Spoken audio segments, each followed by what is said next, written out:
Understanding the Mitigation Action Facility. The project cycle. A step-by-step guide.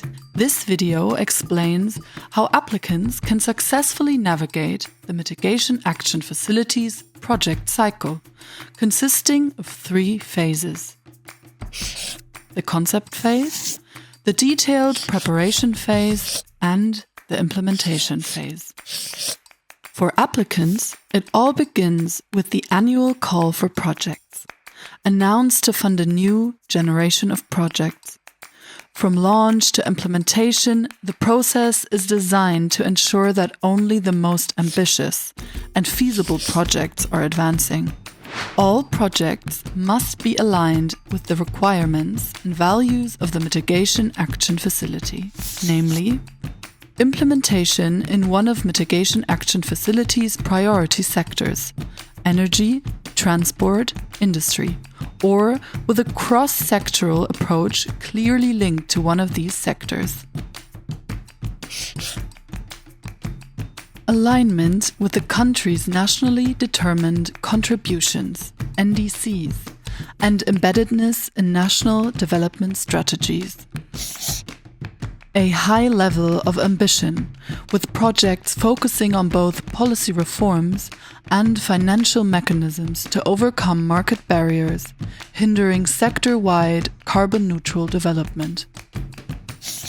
A high level of leverage of Mitigation Action Facility funds used to unlock public and private investments in climate change mitigation technologies. And a gender-responsive approach, together with the application of an intersectional understanding of social inclusion. So, before you start the application process, make sure you understand the values and philosophy of the Mitigation Action Facility. We encourage you to take a closer look at our General Information Document, GID, and Theory of Change, as well as project examples and their financial mechanisms from our portfolio, found on our official website. Having the key project characteristics in mind, there are a few basic things to consider. Map your capacities and in-house resources, keeping in mind that during the project cycle, you will need to develop comprehensive business models, design financial instruments, and quantify the project's greenhouse gas, GHG, emission reduction potential. Identify partners who can strengthen your know-how and help you get your idea off the ground. Analyze the types of data and inputs you will need to present your project idea to the Mitigation Action Facility. Reviewing examples of previous project concept templates is a recommended step. Don't forget to consult with your partners regularly and continue to refine your project idea and design in an iterative development process. Are you ready to participate in the call? Then let's zoom in on the project cycle. The concept phase marks, as only competitive phase of the project cycle, the start of the application process. During the concept phase, applicants have more than 3 months to submit their project concepts. This is done by completing a standardized web questionnaire via the Open Application Platform, in short, OAP, describing the overall project idea and rationale, detailing the proposed mitigation technology and financial requirements, as well as the intended impacts of the proposed intervention. Upon completion of the concept phase, the Technical Support Unit of the Mitigation Action Facility, in short TSU, as well as external experts, evaluate all eligible submissions for the feasibility and ambition. Let's take a closer look at the evaluation criteria: eligibility, feasibility, and ambition. Eligibility is a prerequisite for moving forward in the evaluation process. A project is eligible if the application is submitted on time and in English through the OAP, the project meets all the required project characteristics of the Mitigation Action Facility, such as a focus on climate change mitigation, NDC alignment, and a link to the priority sectors of energy, transport, and industry. the requested funding volume for implementation is within the range of 5 and 25 million euro, the envisaged project duration is between 3 and 5.5 years, and the country where the project will be implemented needs to be on the OECD list of recipients of Official Development Assistance, ODA. This can easily be checked on the OECD website. If eligibility is confirmed, the TSU continues with a detailed review and assessment of the proposed concepts for feasibility.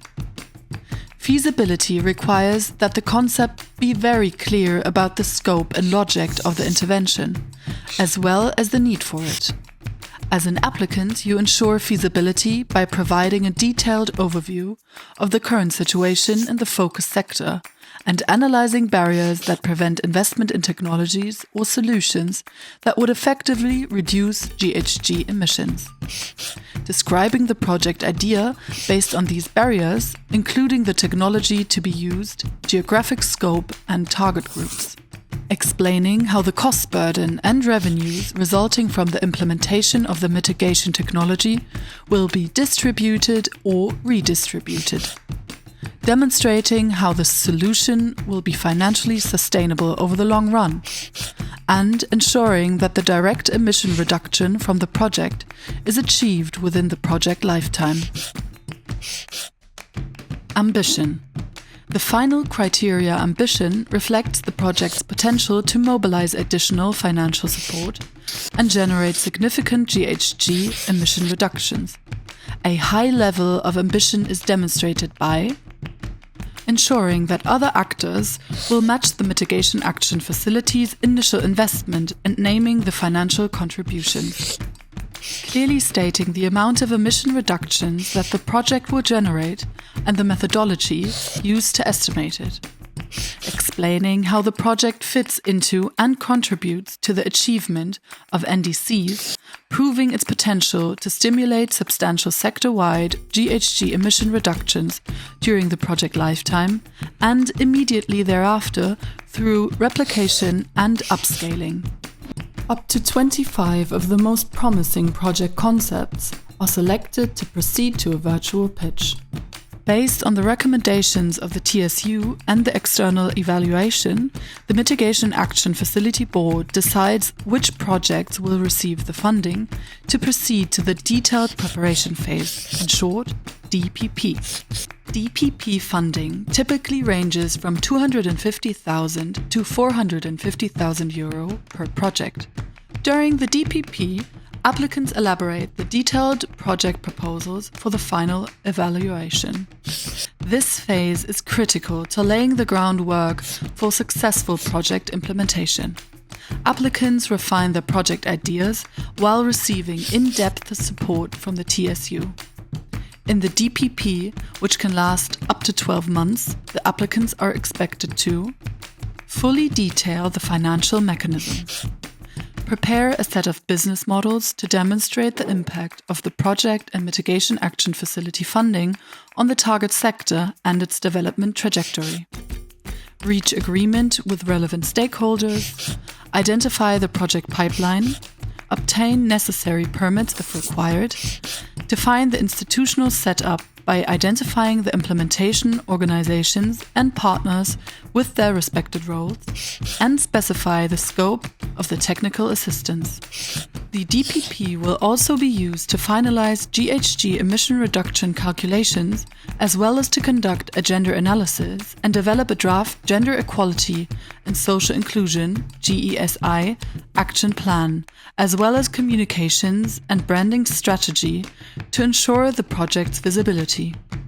At the end of this phase, a project proposal is submitted, and all submitted proposals are assessed by the TSU and external experts.